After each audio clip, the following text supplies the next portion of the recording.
इसमें देखेंगे political questions जो कि रिपीटेडली एग्जाम में आते हैं, या चाहे यूपीएससी हो, पीसीएस हो या एसएससी हो, वनडे एग्जाम से कोई भी है जिसमें जीएस है, पॉलिटी है, उसमें ये क्वेश्चन पूछे जाते हैं जो कि लिए गए हैं लक्ष्मीकांत और ल्यूसेंट से। तो काउंसिल ऑफ मिनिस्टर जो है वो रेस्पॉन्सिबल है टू द लोकसभा। देखो काउंसिल ऑफ मिनिस्टर लोकसभा के ही जो एमपी जाते हैं उनमें से ही कुछ लोगों को मिनिस्टर बनाया जाता है। तो उनका काम ये है कि जो भी वो काम कर रहे हैं, लोकसभा के जो एमपी हैं वो उनसे सवाल पूछ सकते हैं, मतलब उन्हें उनके जवाब देने होंगे। ऐसा नहीं है कि हम मिनिस्टर बन गए तो हमारा राज चलेगा, नहीं। लोकसभा में जो रिप्रेजेंटेटिव हैं वो पब्लिक के रिप्रेजेंटेटिव हैं और वो क्वेश्चन पूछेंगे मिनिस्टर से और मिनिस्टर्स को उनका जवाब देना होगा। तो काउंसिल ऑफ मिनिस्टर रेस्पॉन्सिबल है to the Lok Sabha. Confidence motion ये इंट्रोड्यूस करती है रूलिंग पार्टी, मतलब जिस पार्टी की गवर्नमेंट है वो कॉन्फिडेंस मोशन पास करती है ये प्रूव करने के लिए कि हर लोकसभा में हमारे पास मेजोरिटी है, मतलब 50% से ज़्यादा जिसके पास सीट है या एमपी है वो गवर्नमेंट बनाएंगे। तो वो दिखाते हैं, अगर अपोजिशन कोई दिक्कत करता है तो वो दिखाते हैं, कॉन्फिडेंस मोशन पास करते हैं।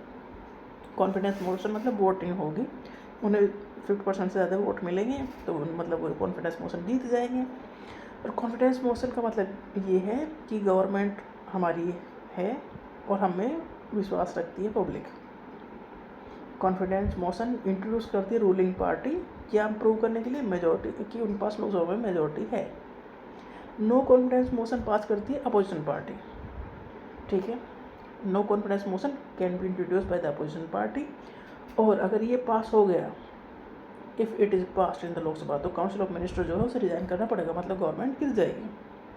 काउंसिल ऑफ मिनिस्टर को रिजाइन करना पड़ेगा अगर नो कॉन्फिडेंस मोशन पास हो गया। देखो no confidence motion opposition party pass करती है कि कॉन्फिडेंस दिखाओ, तो कॉन्फिडेंस मोशन जिसकी गवर्नमेंट है प्रेजेंट में वो पास करेगी।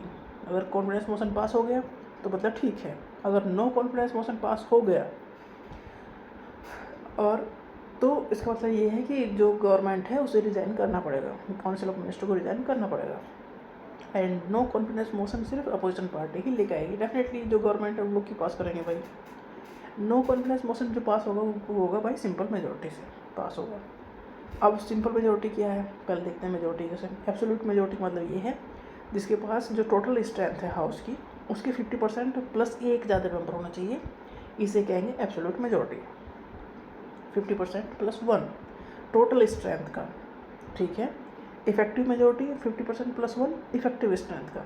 इफेक्टिव स्ट्रेंथ मतलब जो वैकेंसी हैं उन्हें हटाने के बाद जो नंबर आता है वो इफेक्टिव स्ट्रेंथ होता है।